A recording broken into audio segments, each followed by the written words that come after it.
여러분 안녕하십니까. 김기현 대표 체제를 유지하면서 임명직 당직자 전원 교체로 인적 개편에 나선 국민의힘이 당 혁신을 위한 구체적인 실천 방안과 과제를 제시했습니다. 대통령실과의 관계에서 당의 주도적 역할을 강화하겠다고도 강조했는데 관심이 쏠렸던 신임 사무총장에는 TK 재선 이만희 의원이 임명됐습니다. 국회 취재기자 연결합니다. 정현우 기자.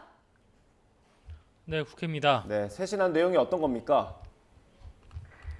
네, 어제 비공개 의원총회에서 김기현 체제 아래에 쇄신을 선택한 국민의힘이 서민 친화적 국정 운영과 상향식 공천 등 3대 혁신 방향을 내놓았습니다. 당 혁신기구 설치, 총선 체제 조기 출범, 인재영입위원회 별도 구성 등 6대 실천 방안도 함께 발표했는데요. 특히 관심을 끈 대통령실과의 관계 재설정과 관련해 김기현 대표는 당의 주도적 역할을 부각했습니다. 민심과 동떨어진 사안의 시정을 적극적으로 요구해서 관철하겠다며 당과 정부, 대통령실 사이를 보다 건강한 관계로 만들겠다고 강조했습니다. 직접 들어보겠습니다. 당정대 관계에 있어서 당이 민심을 전달하여 반영하는 주도적 역할을 강화하겠습니다.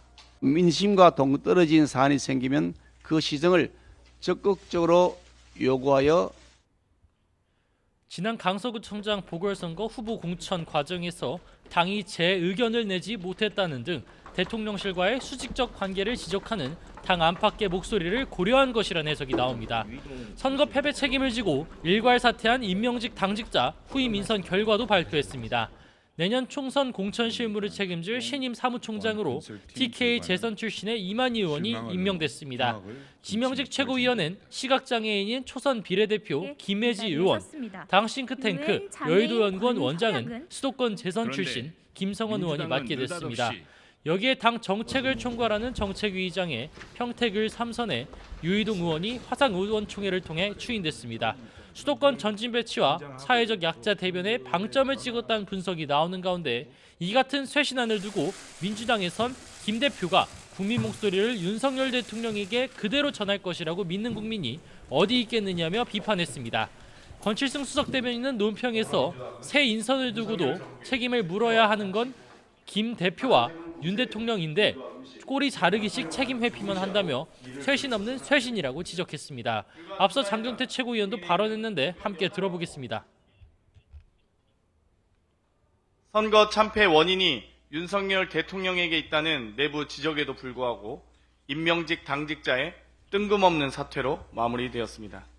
용산 출장소답게 꼬리 자르기 쇼를 답습했습니다. 네, 국정감사 오늘로 2주차에 돌입합니다. 역시 치열한 공방이 예상되죠? 네, 오늘 헌법재판소와 군사법원, 한국토지주택공사 등을 대상으로 2주차 국정감사가 시작됐습니다. 서울 강서구청장 보궐선거 후 폭풍으로 다소 주목도가 떨어진 첫 주가 지난 만큼 각 기관의 업무 보고가 진행된 이후 전국 주도권을 쥐기 위한 신경전이 더욱 거세질 것으로 보입니다. 헌법재판소를 대상으로 한 법사위 국감에선 이균용 전 대법원장 후보자의 낙마 사태를 둘러싼 갈등이 예상됩니다. 검찰 수사권 일부를 확대하는 검수완박 시행령의 위헌성 여부도 쟁점인데 검수완박 입법 취지에 어긋난다는 야당에 여당은 위법성이 없다고 맞설 것으로 보입니다. 또 법사위에서 군사법원 국감도 진행되는데 해병대 최상병 사건이 군 검찰에서 경찰로 이첩되는 과정에서 윗선의 영향력 행사가 있었는지를 둘러싼 강대강 대치가 전망됩니다. 서울경찰청 등을 대상으로 한 행안위 국정감사에선 오는 29일로 일주기를 앞둔 이태원 참사의 책임 소재가 도마 위에 오를 것으로 보입니다. 국토위의 LH 상대 국정감사에선 아파트 철근 누락 사태에 대해 여야가 한 목소리로 질타를 이어가고 있는데요. 다만 그 책임을 두고선 전 정권에서 이어진 건축 이권 카르텔 때문이라는 국민의힘과 철근 누락 아파트는 대부분 현 정부에서 시공이 시작됐다는 민주당 주장이 맞부딪힐 것으로 전망됩니다. 지금까지 국회에서 전해드렸습니다. 검찰의 백현동 개발 특혜 의혹에 이어 위증교사 혐의로 민주당 이재명 대표를 또 한 번 재판에 넘겼습니다. 서울중앙지검은 오늘 이른바 검사 사칭 사건 증인에게 유리한 증언을 요구한 혐의로 이 대표를 불구속 기소했습니다. 지난 12일 백현동 의혹 배임 혐의로 이 대표를 재판에 넘기지 나흘 만입니다. 검찰은 김병량 전 성남시장 수행비서 출신 김모 씨도 위증 혐의로 함께 기소했습니다. 검찰은 이 대표가 지난 2018년 김 씨에게 수차례 전화를 해서 자신의 검사 사칭 사건 관련 재판에서 위증을 해달라고 요구한 걸로 보고 있습니다. 이에 따라 김 씨가 이후 재판에서 기억에 반하는 내용으로 거짓 증언을 했고 이 대표가 대법원에서 무죄를 확정받을 수 있었다는 게 검찰의 판단입니다. 다만 구속영장에 함께 포함됐던 쌍방울 대북송금 사건은 전담 수사팀이 꾸려진 수원지검으로 다시 보내 보완 수사를 이어가기로 했습니다.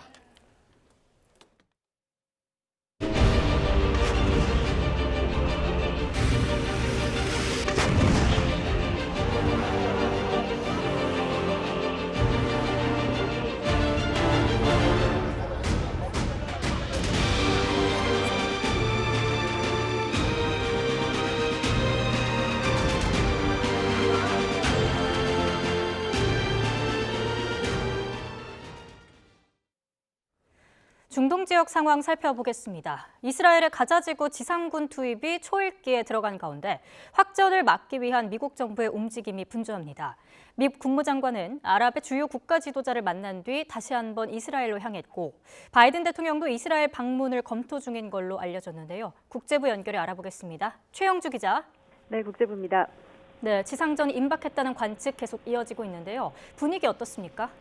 네, 현재 가자지구 접경 지역에 탱크와 장갑차 등 화력이 집중 배치돼 본격적인 지상전을 예고하고 있습니다. 이스라엘군은 앞서 가자 지역 주민들에게 우리 시간 어제 저녁 7시까지 대피하라고 거듭 통보했습니다. 때문에 이스라엘군이 곧 가자시티에 대한 지상전에 나서는 게 아니냐는 관측이 나오지만 명확한 시점은 아직 공개되지 않았습니다. 이스라엘군의 이번 작전은 2006년 레바논 침공 이후 최대 규모의 지상작전이 될 것으로 예상됩니다. 이스라엘이 가자지구 지상전에 병력 수만 명을 투입할 것이라고 외신들은 보도했습니다. 다만 날씨가 흐려 공군의 업무를 받을 수 없는 상황으로 며칠 지연된 것이라고 전해 이에 따라 이번 주 초 지상전 개시 가능성이 제기되고 있습니다. 베냐민 네타냐후 이스라엘 총리도 하마스와의 지상전을 앞두고 가자지구 군부대를 방문해 하마스를 척결하기 위해 언제든 행동할 준비가 돼 있다고 강경 발언을 쏟아냈습니다. 하마스의 기습 공격으로 시작된 이스라엘과의 무역 충돌이 계속되고 있는 가운데 양측에서 집계된 사망자는 4,000명을 넘어섰습니다. 네, 가자지구 안에서는 피난을 놓고 혼란이 있다고요? 네, 그렇습니다. 주민 100만 명 이상이 가자지구 남쪽으로 피난길에 올랐지만 하마스의 만류로 혼란이 커지고 있는데요. 피난 도중 이스라엘군의 공격을 우려하는 주민들과 이동이 어려운 임신부, 장애인 등도 여전히 집을 떠나지 못하고 있는 상황입니다. 이런 가운데 이스라엘이 가자지구 남부에 끊겼던 물 공급을 재개했습니다. AFP 통신 등에 따르면 이스라엘 당국은 현지 시간 15일 가자지구 남부에 물 공급을 재개했다면서 이는 민간인들을 가자지구 남부로 가게 만들 것이라고 말했습니다. 카츠 이스라엘 에너지 장관은 조 바이든 미국 대통령과 베냐민 네타냐후 이스라엘 총리의 논의 이후에 물공급 재개 결정이 내려졌다고 말했습니다. 다만 물공급 재개가 얼마나 많은 가자지구 주민에게 도움이 될지는 불확실합니다. 네, 지상전을 앞두고 현지 상황 급박하게 돌아가고 있습니다. 바이든 미국 대통령이 이스라엘을 직접 찾을 가능성도 나온다고요? 네, 그렇습니다. 네타냐후 총리가 바이든 대통령에게 연대의 의미를 담은 초청을 제안했다고 현지 언론이 보도했습니다. 네타냐후 총리의 한 측근은 이같이 밝히면서 바이든 대통령이 하마스의 기습 공격 뒤 이스라엘을 방문하는 첫 외국 정상이 될 것이라고 말했습니다. 이와 관련해 로이터 통신과 미국 인터넷 매체 악시오스는 바이든 대통령이 이스라엘 방문 가능성을 논의하고 있으며 그 시기는 이번 주 후반쯤이 될 수도 있다고 전했습니다. 악시오스는 이 바이든 대통령의 방문 초점은 이스라엘의 지지를 표하고 이란과 헤즈볼라에는 전쟁에 끼어들지 말라는 메시지를 보내는 데 있다고 해석했습니다. 그러나 미국 정부는 아직 이를 공식 확인하고 있지는 않습니다. 이런 가운데 아랍 주요 국가 지도자들을 만나고 돌아온 토니 블링컨 미 국무장관은 닷새 만에 다시 이스라엘을 찾아 중재에 나섭니다. 바이든 대통령이 이스라엘을 직접 방문할지 지켜볼 일인데 이스라엘의 가자지구 점령에 대해서 부정적인 발언을 했다고요? 바이든 대통령은 이스라엘이 가자 지구를 점령하는 방안을 부정적으로 경고하고 나섰습니다. 미 CBS 방송의 한 인터뷰 프로그램에서 현 시점에서 이스라엘의 가자 지구 점령을 지지하겠느냐는 질문에 큰 실수가 될 것이라 생각한다고 답했습니다. 바이든 대통령은 하마스에 대해서는 완전히 제거돼야 한다면서 이스라엘의 전면 해체 입장은 지지를 했는데요. 이 같은 발언은 이스라엘과 하마스의 무력 충돌과 관련해 나온 미국 정부의 공개적인 입장 가운데 가장 선명한 것으로 평가되고 있습니다. 네, 미국은 확전을 막기 위해 분주한 모습입니다. 이란이 개입을 경고하면서 확전 우려가 계속되고 있죠. 네, 이란 고위 관리들이 잇따라 이스라엘이 지상전에 나서면 강력히 대응하겠다면서 헤즈볼라 등을 동원한 개입 가능성을 지적했습니다. 이란 외무장관은 카타르 외무장관과 등과의 회담에서 이스라엘 정권이 팔레스타인에 대한 범죄를 계속한다면 이 지역의 현상 유지를 장담할 수 없다고 엄포를 놓았습니다. 이에 대해 미국 백악관도 이란이 이스라엘과 하마스 간의 충돌에 어떤 식으로든 직접 개입할 가능성을 배제하지 않는다고 밝혔습니다. 이런 가운데 이란 혁명수비대가 시리아 동부에 있던 병력을 이스라엘과 좀 더 가까운 다마스쿠스 인근 지역으로 재배치한 것으로 전해져 긴장은 더욱 고조되고 있습니다. 지금까지 국제부에서 전해드렸습니다. 네, 중동 지역의 무력 충돌로 국제 유가 변동성이 커지고 있습니다. 우리 정부는 유류세 인하 조치를 연말까지 연장하기로 했습니다. 취재기자 연결합니다. 이승은 기자. 네, 경제부입니다. 네, 국제 유가가 내려가나 했는데 지난 13일 다시 뛰었습니다. 우리 정부가 결정한 내용 뭐가 있습니까? 네, 추경호 부총리 겸 기획재정부 장관은 이번 달 말 종료 예정인 유류세 인하 조치와 경유 천연가스 유가 연동 보조금을 연말까지 한시적으로 연장하겠다고 밝혔습니다. 추 부총리는 오늘 아침 비상경제장관 회의에서 이스라엘 하마스 간 무력 충돌 사태 전개에 따라 에너지, 공급망 중심으로 리스크가 재차 확산할 수 있다며 이같이 밝혔습니다.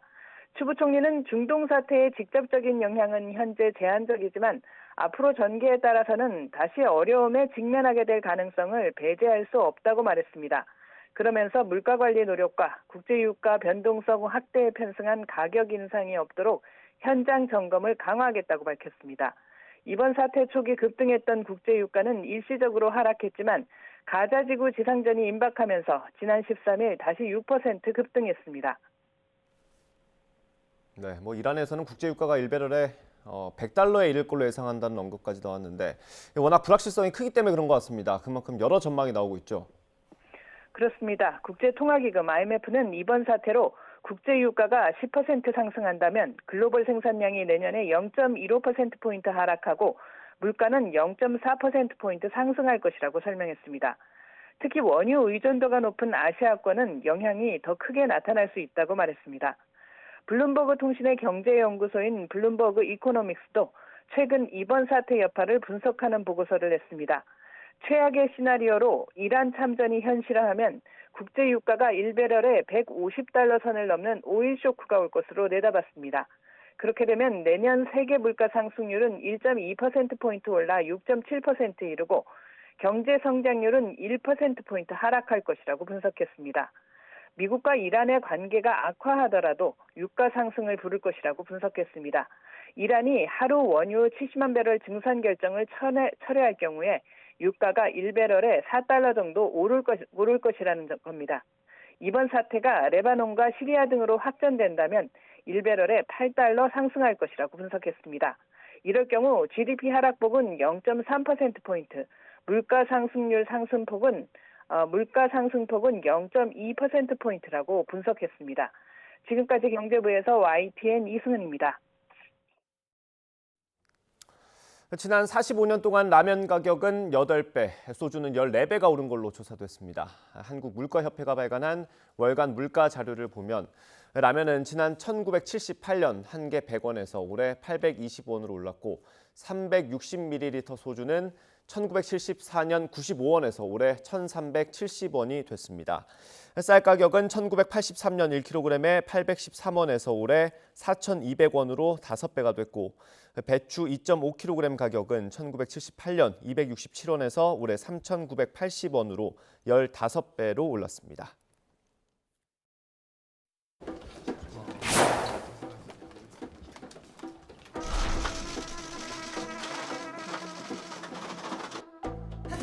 요구하시는 분들은 한 한 3-4명 단합을 하자. 책임에 묻는 것은 분열이다라고 말씀하시는 분들도 있는데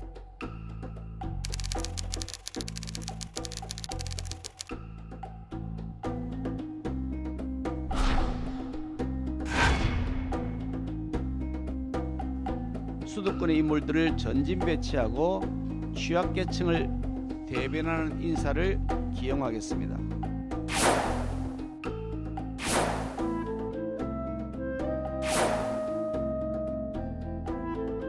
네, 연포탕 인사라고 생각합니다.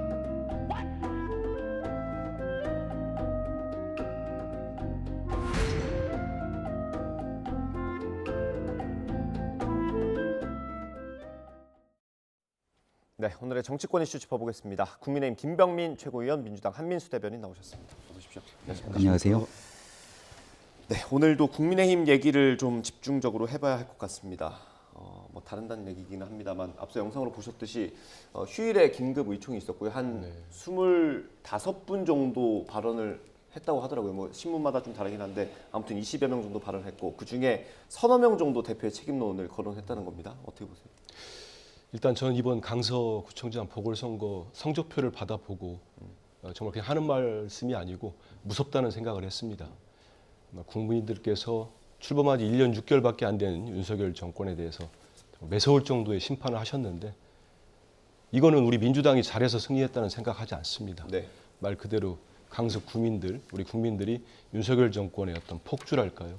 정권에 대한 심판을 하셨다고 생각하기 때문에 저희들도 지금 뭐 기회라는 그렇게 판단하면 안 될 거라고 봅니다.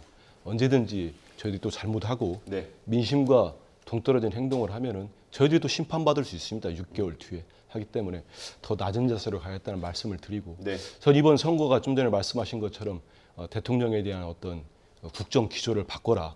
그리고 당에 대해서는 참 우리 김 최고 나가 계신데 미안합니다만은 김기현 대표 체제에서 용산 출장소라는 비난까지 받을 정도로 여러 가지 역할을 못한 거 아니냐, 민심을 제대로 전달 못한 거 아니냐. 제대로 전달했으면 김태우 전 구청장을 다시 구청장 후보로 세웠겠습니까? 여당에서. 그런 점에서 국민들이 경고를 하고 심판하셨는데 어제 의총에서 한 25번 중에 4분 정도가 좀 지도체제 얘기를 하시고 다른 분들은 지금 체제의 단합과 단결을 말씀하셨다고 해요. 언론 보도를 보니까. 근데 아까도 나왔습니다만 저는 김기현 대표 체제가 너무 용산이나 대통령실과 단결과 단합이 잘 돼서 선거에 진 거 아니겠습니까? 한 가지 색깔밖에 못 냈잖아요. 민심을 받아들이지 못했어요.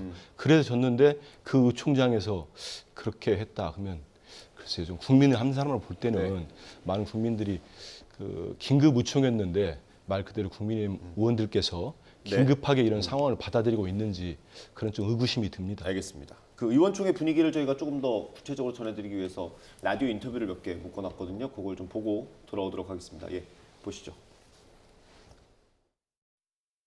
오히려 김기현 대표의 사퇴를 직접적으로 말씀하시는 분들은 별로 없었고요.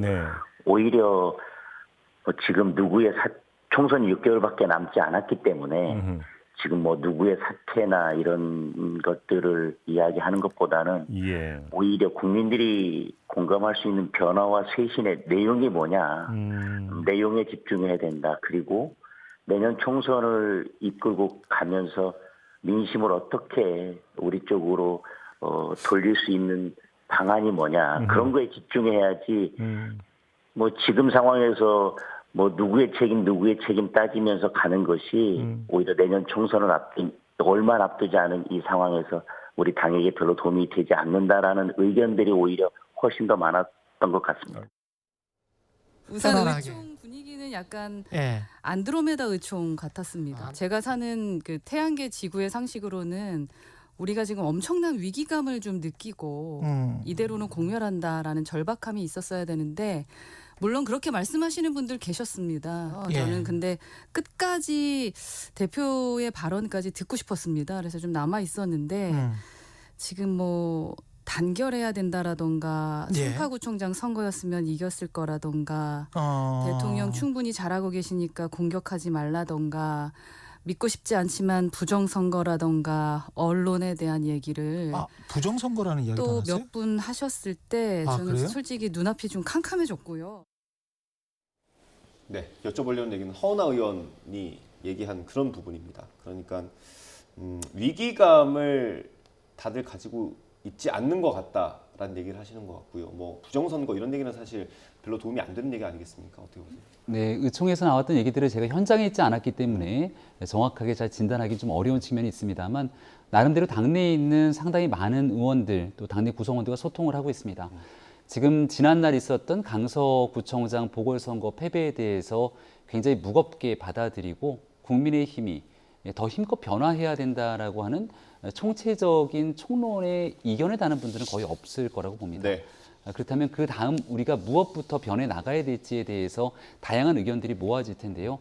실제 혼란 상황으로 빠져들게 되면서 당이 내적 갈등을 이어가게 된다면 정작 중요하게 변화해야 될 그 혁신 동력들을 찾을 시간에 내부에 대한 내적 분열로 우리 스스로가 더 망가질 수 있다는 위기감들이 당내에는 더 컸던 것이 아닌가 싶습니다. 네. 여기에 대한 내용들에 대한 해석은 저마다 다른 해석들이 가질 수 있겠습니다만 적어도 김기현 대표를 비롯한 당내 거의 많은 구성원들이 제대로 한번 변할 준비가 돼 있으니 한 번 더 기회를 갖고 힘을 모아보자라고 하는 의견을 펼친 것으로 알고 있고 네. 거기 많은 의원들도 동조를 하면서 제발 좀 변할 수 있게 우리가 힘을 모으자라는 방식의 결론들이 도출됐다고 알고 있습니다. 근데 이게 저도 정치 뉴스를 좀 이렇게 보다 보니까 기시감이 드는 게 민주당이 예전에 이재명 대표 때문에 힘들 때 단일 대우라는 말을 굉장히 많이 쓰지 않았습니까?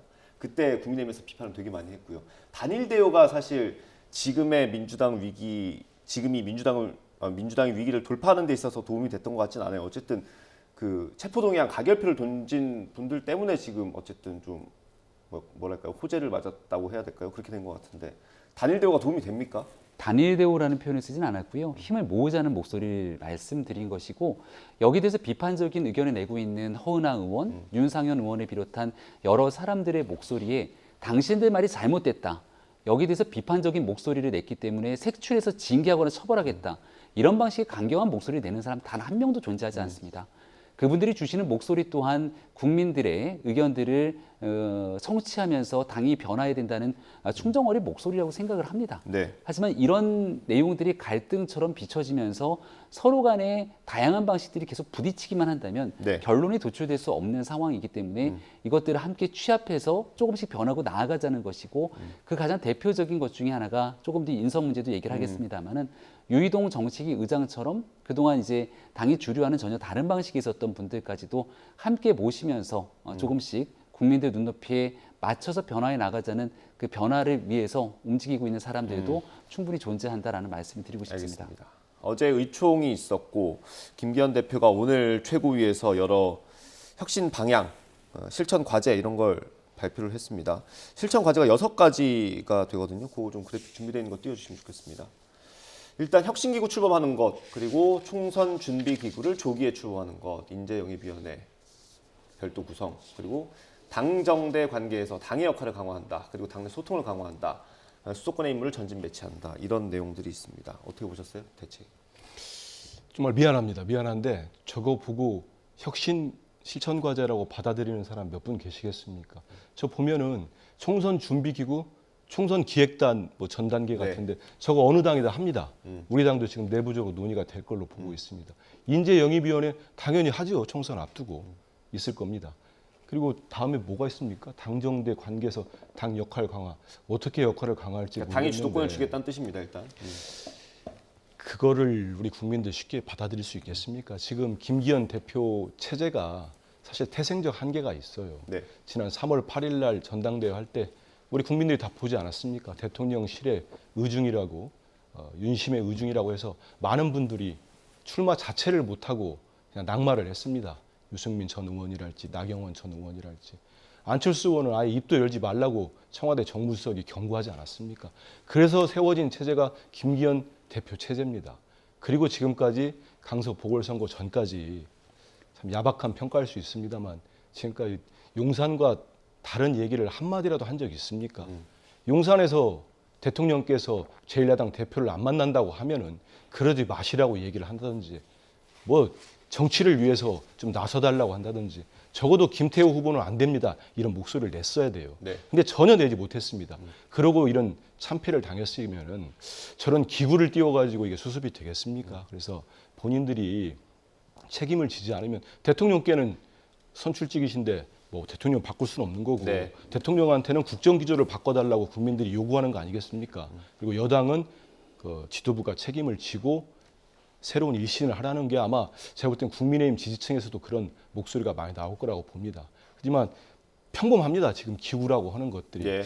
혁신기구는 또 뭔지 모르겠습니다. 하지만 김기현 했던 거 아닙니까? 예, 우리는 근데 좀 사안은 다르죠. 뭐 예. 선거는 좀 달랐기 때문에. 근데 혁신기구가 떴을 때 당대표가 김기현 대표 그리고 지금의 최고위원들께 다 계시는데 혁신기구에서 어떤 역할을 할 수 있을지 이런 의구심들이 많거든요. 네. 그래서 제가 지금 발표된 정도로 가지고 지금의 그 여당이 처한 상황을 돌파할 수 있을지는 좀 지켜봐야 될 것 같습니다. 네, 설명을 좀 해주시죠. 네, 뭐 실천 과제라는 건 앞으로 해나가야 되는 하나하나 단계들을 말씀드린 거다 생각을 하고요. 제일 중요한 건 사람이 변해야 되고 그 다음에 정책 기조 또 여기에 따른 메시지 현장에서 활동하고 있는 모든 방향들이 좀 바뀌어야 된다라는 생각들을 갖고 있습니다. 네. 제일 중요한 것은 집권당이니만큼 집권당의 무거운 책임감을 바탕으로 국민들이 가장 고통스러워하거나 걱정하고 또 신경 쓰고 있는 민생, 삶에 관한 문제를 통해서 우리가 실력 있는 해결할 수 있는 정당의 역량을 보여줄 필요가 있겠다는 것이죠. 이를 위해서 추진해 나가겠다는 실천 과제들에 대한 언급이 있었다라고 생각을 하고 예. 제일 중요한 건 김기현 대표가 일단 의총을 통해서 한 번 더 재신임을 받은 것 아닙니까? 재신임을 받았지만 우리에겐 이제 얼마 남지 않은 총선이 있기 때문에 네. 지금 얼마 전 받았던 강서구청장 보궐선거의 성적표가 그대로 이어지게 된다면 아마 심각한 위기감들이 수도권뿐 아니라 전국적으로 많은 당원들 혹은 윤석열 정부의 성공을 바라고 있는 국민들로부터 표출될 가능성이 높습니다. 그래서 길지 않은 시간들이 주어졌다 생각하고 그 기간 안에 얼만큼 혁신하고 변화하면서 국민들의 마음을 다잡아 나갈지 이런 무거운 과제가 김기현 대표 체제에 주어졌다고 생각합니다. 그 혁신기구 같은 경우는 뭐 어느 정도 힘을 실어줄지 어떤 인물을 데려올지 이런 건 좀 논의가 됐습니까? 오늘은 이제 지난주 토요일에 임명직 당직자 전원 사의 표명이라고 하는 일들이 급박하게 이루어졌고요.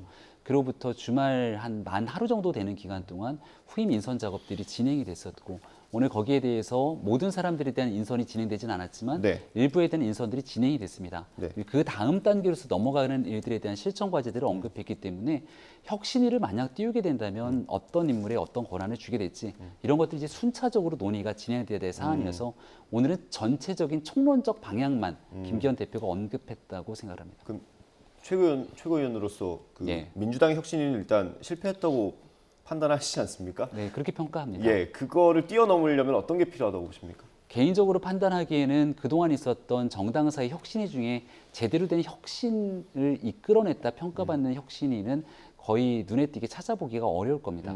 더군다나 총선을 앞두고 있는 시기이기 때문에 혁신은 자연스럽게 총선과 맞물려 있어서 네. 여기에 대한 선거 기획 또 총선에 대한 공천의 이 시스템 문제 결국 이런 쪽으로 귀결이 될 수밖에 없을 겁니다. 네. 민주당의 혁신위도 다양한 논의들을 했습니다만 결과적으로 이 전당대회 룰이라든지 결국 그 시스템의 문제로 넘어가게 돼 있는데요. 네. 앞으로 이제 조정 과정들이 필요하기 때문에 당내에서 충분한 소통을 가지고 이 기구 하나를 띄웠을 때 오히려 그 이후로 나타나는 평가가 기대만큼 못 미치게 된다면 역으로 정당에 대한 신뢰도가 깎일 수 있다는 점도 잘 알고 있기 때문에 네. 그런 내용들 토대로 논의를 이어갈 예정입니다. 네, 김기현 대표가 이렇게 실천 방안을 발표하면서 임명직 당직자들을 오늘 새로 임명을 했습니다. 그래픽 준비되면 좀 띄워주시고요. 가장 중요한 자리라고 해야겠죠. 사무총장의 이만희 의원 그리고 조직부총장의 함경우 지명직 최고위원회는 김예지 의원 이렇게 7명을 발표를 했습니다. 여기서 7명이 맞네요. 유희동 정책위장까지. 이건 어떻게 평가하십니까?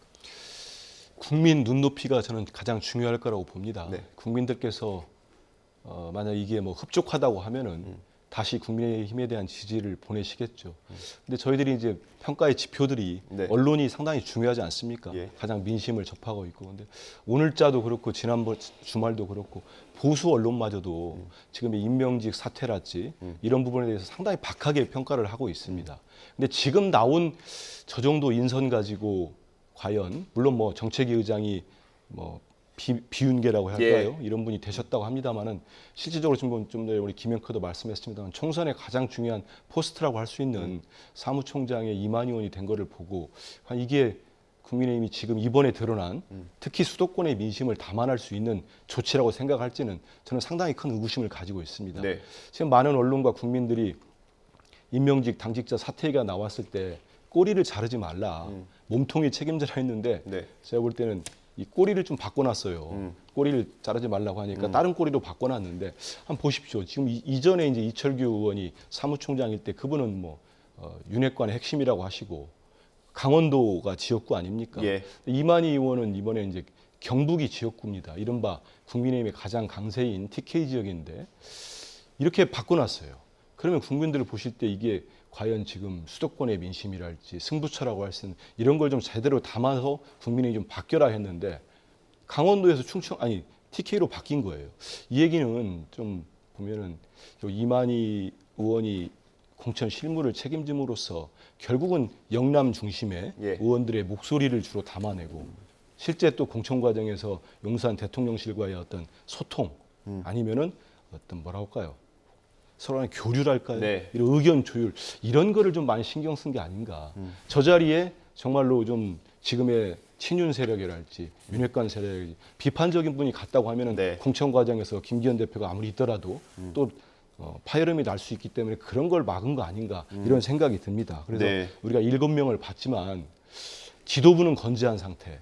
그마저도 주요 당직자들이 바뀌었는데 저런 분들 미안합니다만 저런 분들도 임명이 됐을 때 국민들이 국민의힘이 이번 총선에서 받은 준엄한 심판을 제대로 받아내고 있느냐 여기에 대한 의구심과 함께 또 비판적 목소리가 잠재워지기는 쉽지 않겠나 이런 생각이 듭니다. 아까 보여드렸던 김기현 대표가 발표한 실천 과제 마지막에 있었죠. 수도권 인물을 점진 배치한다는 게 있었는데 이 인선으로 이걸 어떻게 평가할 수 있습니까? 일단 유이동 정책위 의장이 가지고 있는 상징성이 일단 제일 크다고 생각을 합니다. 저희가 갖고 있는 집권당이기 때문에 많은 변화들은 결국은 이 국민의힘이라고 하는 정당의 변화도 있습니다만 용산 대통령실과 함께 윤석열 정부는 얼만큼 국민들 눈높이에 맞는 정책들을 쏟아내면서 국정을 이끌어 가느냐도 굉장히 중요한 관심사일 겁니다. 가장 많은 뉴스는 정치권에서 갈등이 있게 되면 갈등의 뉴스도 있습니다만은 집권당이기 때문에 정부와 함께 당정회의를 주도하면서 국민들 눈높이 맞는 어떤 정책을 가져가는지도 핵심적인 의제가 되겠죠. 어제 고위당정을 통해서 의대 정원 확대의 문제를 꺼냈던 것에 대해서 민주당의 중진 의원도 여기에 대한 용기 있는 평가에 대해서 성공했으면 좋겠다 호평을 내놓기도 했습니다. 그러니까 정부가 해야 되는 역할들은 결국 집권당으로서 이렇게 그동안 해오지 못했던 일이고 어렵지만 국민들께서 반드시 필요하다고 요구되는 사항이 있을 때 이걸 주도적으로 선제적으로 가져가는 일이라고 생각을 합니다. 그동안 지금 유가가 오르고 경제가 굉장히 심각한 상황이고 부동산 때문에 많은 국민들이 고통을 갖고 있는 이 과정 속에서 집권당과 정부는 무엇하고 있느냐라고 하는 비판들이 많았습니다. 여기에 굳이 갈등 국면을 만들지 않아도 되는 다른 이슈들이 쏟아져 나오면서 국민의힘에 대한 쓴소리들이 많이 나왔는데요. 유이동 신임 정책위 의장이 수도권에 기반을 두고 있는 굉장히 젊은 정치인이거든요. 삼선임에도 불구하고 아직 나이가 젊은 정치인이기 때문에 그런 국민적 목소리를 받아서 수도권 민심에 전달할 거라 생각하고 나머지 인사 중에 대변인단 같은 경우는 아마 기자님들의 평가들을 가장 많이 여론들을 수렴한 걸로 알고 있습니다. 그동안 해왔던 대변인단 중에서 가장 기자들의 평가가 후했던 인사를 꼽는다면 누가 뭐래도 박정화 대변인을 꼽을 수밖에 없을 거거든요. 저희 프로그램에서 나오고 계십니다. 그래서 박정화 대변인에 대한 좋은 평가에 대한 내용들로 이 언론 간의 관계에서 가능한 한 국민 눈높이에 맞는 소통을 하겠다는 의지의 표현인 것 같고요. 마지막 지명직 최고위원을 두고 여러 의견들에 대한 개진이 있었는데 이 부분은 김기현 대표의 의중이 워낙 강했습니다. 지명직 최고위원 한 자리에 더 강력한 스피커를 배치하거나 상징적인 목소리를 내는 사람에 대한 중요성도 필요하지 않는가 그런 의견 개진도 있었습니다만은 우리 당이 약자와의 동행이라고 하는 기본 기조를 큰 골격으로 갖고 있고 또 오세훈 서울시장도 본인이 서울 선거에서 이겼던 핵심적인 고리를 늘 약자와의 동행을 얘기하는데요. 얼마 전 국회가 여야 모두 이 본회의장에서 대정부 질문에 파행처럼 치달았을 때 코이 이야기를 꺼내면서 가장 큰 감동과 울림을 줬던 게 김혜지 의원이라는 걸 다시 한번 소환해 보게 된다면 국민의 힘이 변한다라고 하는 느낌을 주는 상징적인 인사가 될 수도 있다고 생각합니다. 유이동 정책위 의장을 강조를 많이 해주셔서 이거 질문 하나만 더 드리겠습니다. 이전에 있던 친윤 인사로 분류되는 박대출 의원이 정책위를 할 때도 주도권을 대통령실이 가져간다는 얘기가 많았는데 비윤 인사가 하는데 그 주도권을 다시 가져올 수 있습니까? 국민들이 원하는 방식의 정책이라면 그리고 그 정책을 주도해서 국민들께 이른바 득점을 할 수만 있다면 용산 대통령실이나 정부가 이 비토론을 하등의 이유가 없는 것 아닙니까? 제가 이 김기현 지도부 체제가 출범하고 난 다음에 청년 정책을 총괄하는 역할들을 맡으면서 1,000원의 아침밥 사업부터 예비군 수송버스 등 다양한 청년 정책들을 용산 대통령실이나 정부에서 사실 생각하지 못했던 일들까지도 제안했을 때 이게 여론이 조성이 되고 국민들한테 필요하다고 생각되면 그걸 제안한 사람이 누구든지 간에 정부는 당에게 함께 힘을 실어서 따라올 수밖에 없습니다. 그런 좋은 아이디어로 국민적 눈높이에 맞는 일들을 유이동 의원이 어떻게 하느냐에 달려있는 것이지 이 내용들을 단순히 친윤이니 비윤이니 여기에 대한 핵심적인 역량을 갖고 있는 사람인지 여부들은 크게 중요치 않다 생각해서 앞으로 유이동 의원의 역할이 정말 크다고 생각합니다. 알겠습니다. 당직 인선이 있었고요. 의도치 않게 당 내부 평가가 좀 흘러나왔습니다. 그 조수진 최고위원이 최고위 할 때 김성호 여의도연구원 부원장과 나눈 SNS 대화가 사진 기자들에 의해서 공개가 됐습니다. 이게 조수진 최고위원이 이제 내정된 그 명단을 보냈고 김성호 여의도연구원 부원장은 황당하다, 김기현 대표가 쫓겨날 것 같다 이런 반응을 보였습니다. 그래픽 있으면 좀 띄워주세요. 예. 이게 뭐 공개적인 건 아닙니다만 공개가 돼버렸습니다. 이거 어떻게 봐야 됩니까? 참 민망하죠. 국민 보기에. 저도 정치권에 몸담고 있는 사람으로서 최고위원과 또 여의도연구원이군요. 부원장 간의 고위당직이죠. 두 분 간에 나눈 대화가 카톡 메시지인가요? SNS 메시지가 드러나버렸는데 저 한마디에 본인 내부의 평가가 저는 나왔다고 봅니다. 만약에 정말 우리 좀 전에 김 최고 말씀하신 대로 그렇게 국민들이 받아들일 만한 인선이었다고 한다면 내부에서 이 인선을 보냈을 때 황당하네, 김기현 대표 쫓겨나겠네 이런 평가가 내부에 나오겠습니까? 본인들 보기에도 이번 새로운 임명직 인선 가지고는 이번에 드러난 강서구청장 보궐선거에 드러난 국민 민심과 동떨어져 있다고 생각을 하는 겁니다. 그래서 저는 이게 실수로 나온 건지 뭐 의도가 있는지 그건 내막은 모르겠습니다만은 여당 내에서도 저런 평가가 나온다면 우리 국민들이 어떻게 받아들이겠습니까? 저는 지금이라도 좀 바뀌셨으면 좋겠어요. 지금 뭐 정책위장 한 분 유이동 의원 저도 좀 개인적으로 압니다만 바뀌었다고 해서 바뀔 거라고 보는 국민들 얼마나 되겠습니까? 그러면 집권 1년 6개월 동안 그 중요한 집권당 정책위 의장은 무슨 역할을 했습니까? 국민 민생 경제 나아지는데 단 하나라도 역할을 했습니까? 그 박대출 전 정책위장 일만 열면 야당이죠. 민주당과 민주당 대표 공격에 앞장섰어요. 전 정책위장이 그런 자리는 아니라고 보거든요. 정책을 챙겨야죠. 집권당으로서. 이번에 바뀌셨는데 유이동 정책위장이 잘해주시기를 바랍니다. 하지만 가장 지금의 핵심은 저렇게 왜 나오겠습니까? 공천의 실무를 책임진 분이 또다시 경북지역 의원이 된 겁니다. 그러면 지금까지 국민의힘이 가장 문제점으로 지적됐던 게 뭡니까? 많은 수도권의 출마자들이나 의원들이나 지적했던 게 뭡니까? 도저히 영남 민심과 동떨어진 수도권 민심을 담아내지 못하고 있다. 국민의힘이 그런 문제직이었거든요. 그리고 이번에 그 서울의 한복판에서 선거가 있었습니다. 그리고 상당한 격차로 국민의힘이 패했습니다. 그러면 바뀌는 모습이 보여져야 되는데 다시 또 그 공천 실무를 하는 핵심적인 포스트에 경북지역 의원이 됐다. 제가 가지고 있는 정치적 상식으로는 국민적 인식으로는 받아들이기가 쉽지 않다 이런 말씀을 드립니다. 저기 카카오톡 메시지 마지막쯤에 보면 저런 게 있죠. 국민의 동의를 받기 어렵다라는 게 여의도연구원 부원장의 판단입니다. 인식을 제대로 하고 계시는 것 같긴 하네요. 참고로 내용이 좀 바뀌었죠. 저기 나와 있는 내용들에서 저기 나와 있는 메시지의 내용은 사무총장 박대출로 돼 있는 내용입니다. 그러니까 저게 이제 인선이라는 걸 최종적으로 정리하기까지는 어느 정도 처음에 만들어낸 초안이 있을 거고요. 그 초안에 대해서 어제 저녁 최고위원들에게 이 국민의힘 기조국에서 이런 내용들을 바탕으로 내일 의결 절차를 진행했으면 좋겠다 안건을 초안을 올리게 되면 그 내용들을 받아보고 다음날 회의를 들어가기 전에 어느 정도의 상황에 대한 의견 조율을 하게 됩니다. 저도 당연히 어제 저녁에 저 메시지를 받고 네. 김기현 대표에게 전화를 걸었고요. 관련되는 의견들을 일부 전하기도 했습니다.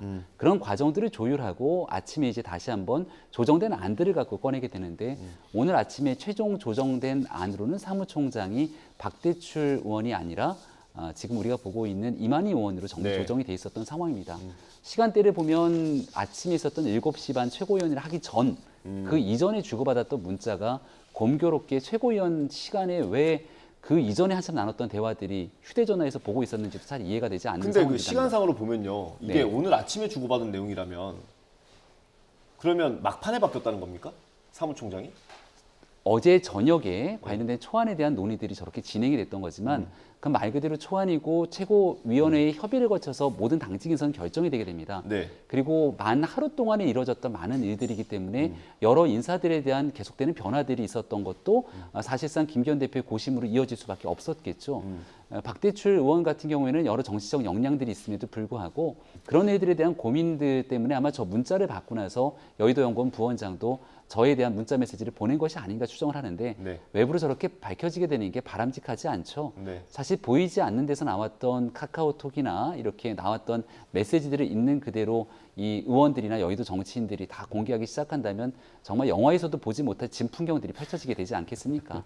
그래서 저런 내용들을 가지고 평가하는 것은 적절치 않은데 적절하게 바로잡고 싶은 건 이미 이전에 나눴던 내용들이 다 정리가 돼서 조정이 되고 난 다음에 다시금 저렇게 언론에 표출이 되면서 참 예, 정말 말씀드리기 어려울 정도의 풍경들이 연출돼서 매우 안타깝습니다. 혹시 뭐 조수진 최고위원이 저 사진이 노출된 것에 대해서는 별다른 언급이 없습니까? 아직까지 유감 표명을 안 하고 있습니다. 예, 알겠습니다. 시간이 얼마 안 남았습니다. 민주당 얘기 짧게 좀 해보겠습니다. 이재명 대표가 이르면 이번 주에 당무에 복귀할 거다라는 얘기들이 많았는데 오늘까지는 일단 회복하는 데 좀 집중을 하는 것 같습니다. 그게 실제로 이제 24일간 이재명 대표가 단식을 했는데 회복 기간이 보통 단식이 한 1.5배가 필요하다고 합니다. 그런데 병원에서 단식 중단을 하고 회복하는 과정들에 있어서 그 중간에 영장 실질 심사가 있었지 않습니까? 네. 장시간 법원에 출두도 하고 그런 대기하는 시간도 있었고요. 그런 것 과정을 겪으면서 의료진도 그렇고 지금은 이제 퇴원을 했습니다만 집에서도 있는데 건강 회복에 좀 더디지 않나 이런 생각이 듭니다. 그 사이에 검찰이 2차례 기소를 했죠. 지난주에 백현동 사건 기소를 했고요. 오늘 위증교사 혐의에 대해서 기소를 했습니다. 대북송금 의혹은 이제 앞으로 보완 수사를 할 예정이라고 하고요. 그거에 대해서 그러니까 제가 이제 법조인이 아니기 때문에 저게 뭐 검찰도 위법하지는 않을 겁니다. 저렇게 나눠서 그러니까 쪼개기 기소를 한 건데 네. 제가 볼 때는 뭐 쪼개기 기소를 하고 있는 건데 그러면 지난번에 그 27일 날 구속영장이 기각될 때 이 세 가지 이른바 혐의를 가지고 검찰이 주장하는 혐의죠. 혐의를 가지고 구속영장을 청구했고 그게 실질심사를 받은 겁니다. 그 중에 하나가 지금 오늘 또 기소했다고 하는 불구속 기소한 유증교사 혐의고 그 일전에 했던 백현동 혐의고 또 하나 남은 게 이제 쌍방울 하나 있지 않습니까? 영장을 칠 때는 3개를 쳤어요. 그러고 난 다음에 지금 잘게 자르고 있습니다. 그래서 저는 이제 좀 이런 의심은 듭니다. 왜냐하면 검찰이 영장이 기각됐으면 2년 가까이 수사를 했고 그렇게 광범위한 수사진과 탈탈 털어서 졌으면 그 흔쾌히 받아들이고 어떤 뭐 본인들의 잘못도 인정하고 할 필요가 있는 건데 끝까지 뭐 법무장관부터 검찰총장까지 전부 다 자기들에게 문제는 없다는 거 아니겠습니까? 그리고 항변을 합니다. 그러고 난 다음에 지금 나눠가지고 계속 기소를 하면은 결국은 저희들 당원들이나 지지자들도 그렇고 많은 국민들이 의심하는 것처럼 또다시 이 기소를 가지고 이재명 대표를 괴롭히고 모욕 주려고 하는 거 아니냐 이런 말씀을 드릴 수밖에 없고요. 하나만 더 추가한다면 시점이 참 공교롭습니다. 강서구청장 보궐선거 진 다음 날 바로 또 불구속 기소합니다. 지금 여권이 얼마나 흔들립니까? 지금 보수 언론에서도 이 상태로 가면은 안 된다, 정신 차리라고 질타하고 있습니다. 이런 일만 있으면 저희들이 우리 국민들 다 기억합니다. 무슨 저 집권 여당 쪽에 악재만 있으면 압수수색을 하거나 소환 조사를 하거나 기소를 합니다. 그래서 저는 그렇게 의심하고 싶지 않습니다만 여러 가지 정황을 보면 그런 의심 또한 나올 수밖에 없다 이런 말씀입니다. 시간이 없어서 죄송합니다. 마지막으로. 네. 뭐 영장 청구야 제1야당 대표이기 때문에 여러 개를 나눠서 계속 영장 청구를 할 수 없었던 일이기 때문에 아마 한 번의 마지막 순간이라는 판단의 영장을 청구했을 거라 보고요. 그리고 이제 이른바 그 구속영장이 기각됐기 때문에 기각이 되고 난 다음 검찰은 불구속 상태로 당연히 기소를 할 수밖에 없는 형국일 겁니다.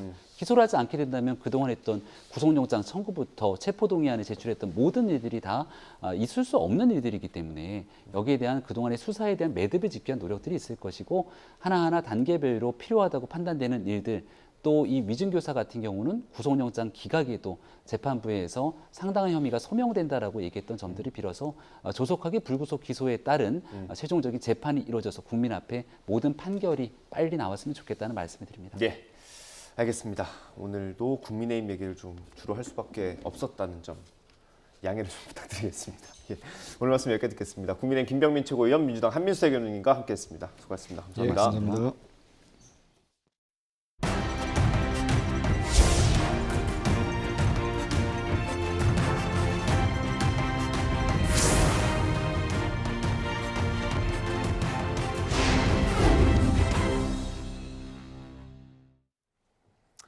정부와 여당인 국민의힘 대통령실이 의대 정원 확대 문제를 신중히 검토하기로 했습니다. 당정은 어젯밤 서울 삼청동 총리분관에서 협의회를 열어서 의료 서비스 접근성 제고 방안 등을 회의 안건으로 올렸지만 구체적인 의대 정원 확대 규모 등은 다루지 않은 걸로 알려졌습니다. 현재 국내 의대 정원은 2006년 이후 3,058명에 고정돼 있습니다. 의사단체는 정부가 의대 입학 정원을 1,000명 이상 늘리는 방안을 추진하는 것과 관련해 강하게 반발하며 강경투쟁을 예고했습니다. 이필수 대한의사협회 회장은 YTN과 통화해서 정부가 원래 의료 현안 협의체에서 풀어나가기로 한 의대 정원 확대 문제를 일방적으로 선언해버리며 의정 간의 신뢰를 깨버렸다고 비판했습니다. 그러면서 정부가 의협과의 충분한 협의 없이 발표하면 지난 2020년 때와 같은 강경투쟁을 벌일 수밖에 없다고 밝혔습니다. 의사들은 지난 2020년 정부가 의대 정원 확충과 공공의대 설립을 추진하겠다고 하자 의협을 중심으로 총파업과 집단 휴진을 벌였습니다. 이스라엘에 발이 묶였던 사람들이 무사히 우리나라 땅을 밟았습니다. 지난 11일에 이어서 두 번째 귀환인데요. 이번엔 우리 공군 수송기가 투입이 됐습니다. 우리 국민 163명이 탔고 일본인도 51명이나 포함이 됐습니다. 일본에선 다양한 반응이 나오고 있는데요. 옛 트위터, X에 있는 일본 공영방송 NHK 계정입니다. 오른쪽 어깨에 태극기를 단 우리 공군 장교가 안겨있는 아이를 보며 활짝 웃고 있죠. 이스라엘 텔아비브 공항에서 우리 공군이 피난민을 군용기로 안내하는 현장에서 찍힌 모습이라고 합니다. 우리나라 국방부에서 촬영한 사진입니다. 일본에선 큰 화제를 끌었는데요. 좋아요 수만 14,000에 댓글은 긍정 반응 일색이었습니다. 한국군에 진심으로 감사한다. 귀여운 삼촌의 미소다. 훈훈한 목소리가 잇따랐습니다. 하지만 동시에 자국 정부에 대한 비판도 적지 않았는데요. 기시다 총리 대응이 늦었다라는 반응부터 자위대기는 어디 있었나. 일본의 항공편은 한국과는 달리 유료라는 표현도 나왔습니다. 이 같은 반응, 최근 일본 정부가 자국민 수송을 하며 나온 논란과 관련이 돼 있습니다. 일본 정부가 뒤늦게 전세기 한 편을 수배해 자국민 8명을 두바이로 수송했는데요. 그마저도 1인당 비용 3만 엔, 우리 돈으로 27만 원가량이 들었다는 사실이 알려졌기 때문입니다. 네, 이런 점 때문에 한국의 자국민 귀환 대응력을 일본이 배워야 한다. 일본 누리꾼 반응도 눈에 띕니다. 현재 이스라엘에 있는 한국인은 450명 정도, 이스라엘과 팔레스타인에 있는 일본인은 1,000명 정도로 알려져 있는데요. 대결이 더 익숙한 양국이 이번만큼은 협력을 통해 국민들의 귀환을 하루빨리 앞당길 수 있으면 좋겠습니다. 어젯밤 부산 사하구에서 술에 취해 흉기를 들고 거리를 배회한 남성이 경찰에 붙잡혔습니다. 충북 청주 아파트에서는 늦은 밤 화재가 발생하며 주민 수십 명이 대피했습니다. 밤사이 사건 사고 소식 박정현 기자가 정리했습니다.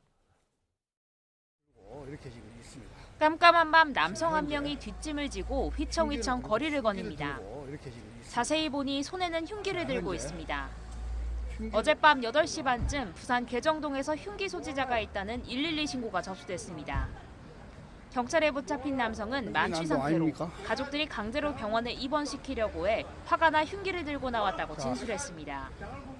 경찰은 남성 가족에게 연락을 취한 뒤 병원에 응급 입원 조치했습니다. 아파트 앞에 경찰차와 소방차가 줄지어 서 있습니다. 주민 수십 명도 집 밖으로 나왔습니다. 충북 청주시 율량동 아파트에서 불이 난 건 어젯밤 10시 40분쯤. 1층에서 시작된 불은 10분 만에 꺼졌지만 집에 살던 여성 한 명이 화상을 입고 병원으로 옮겨졌고 주민 30여 명도 한밤중 긴급 대피하는 소동이 있었습니다. 희뿌연 연기가 가득 찬 집 안으로 소방대원들이 진입합니다. 각종 집기부터 천장, 벽까지 모두 시꺼멓게 타버렸습니다. 어제 오후 6시 20분쯤 서울 구로동의 다세대 주택에서 불이 난 겁니다. 화재가 난 집은 당시 비어 있었고 옆집에 있던 주민 한 명도 몸을 피해 인명피해는 없었습니다. 경찰과 소방당국은 주방 쪽에서 불이 시작된 것으로 보고 정확한 원인을 조사하고 있습니다. 어제 저녁 7시쯤 전남 여수시 율촌면에서는 비탈길을 달리던 승용차가 3m 아래로 추락하면서 80대 운전자 등 2명이 다쳤습니다. 인근을 지나던 마을 주민이 사고 차량에 운전자가 울린 경적을 듣고 소방당국에 신고하며 구조 요청을 한 것으로 확인됐습니다. YTN 박정현입니다. 부산 도심에 밤새 멧돼지가 잇따라 출몰해서 2마리가 사살됐습니다. 부산 북부경찰서는 어제 저녁 11시 반쯤 부산 만덕동 공원에 멧돼지 형체를 봤다는 112 신고를 접수한 뒤 오늘 새벽 0시 20분쯤 신고 장소 근처에서 어미 1마리와 새끼 1마리를 사살했다고 밝혔습니다. 이에 앞서 어젯밤 10시쯤 부산 반여동에서도 멧돼지 여러 마리가 나타났다는 신고가 접수돼 담당 해운대구청이 구민들에게 문자 메시지를 보내서 안전에 유의해달라고 당부하기도 했습니다. 대전의 한 신협에서 흉기를 휘두르고 수천만 원을 빼앗아 달아났다가 베트남에서 붙잡힌 40대가 재판에 넘겨졌습니다. 대전지검은 특수강도와 상습 도박 혐의로 47살 A씨를 구속상태로 재판에 넘겼다고 밝혔습니다. 검찰 수사 결과 A씨는 1년 넘게 40억 상당을 걸고 인터넷 도박을 하다가 파산에 이르렀고 빚독촉에 시달리자 철저하게 계획적으로 범행을 저지른 걸로 드러났습니다. 오늘은 낮 동안에도 찬바람이 불며 볼에 닿는 공기가 차갑습니다. 오늘 서울 한낮 기온은 19도로 예년 기온을 다소 밑돌겠고요. 특히 내일은 서울 아침 기온이 8도까지 떨어지며 올가을 최저 기온을 기록하겠습니다. 한 주간 기온 변화가 무척 심하겠습니다. 옷차림과 건강관리에 각별히 신경 써주시기 바랍니다. 오늘 내륙은 대체로 맑은 하늘이 드러나 있습니다. 다만 동풍의 영향을 받는 동해안에는 오후까지 5mm 안팎의 비가 조금 내리겠고요. 중부 서해안과 영동, 남부지방에는 초속 15m 안팎의 강한 바람이 불겠습니다. 오늘 낮 기온은 어제보다 1, 2도가량 낮겠습니다. 서울과 대전 19도, 광주 20도, 대구 21도가 예상됩니다. 내일 낮부터는 예년 수준의 선선한 가을 날씨를 회복하겠습니다. 하지만 목요일에는 중부와 호남 지방에, 금요일에는 남부 지방에 비가 내리겠고요. 비가 그친 뒤에는 서울 아침 기온이 4도 안팎까지 떨어질 전망입니다. 날씨였습니다. 이어서 뉴스앤이슈 2부가 방송됩니다. 저희는 잠시 뒤에 돌아오겠습니다.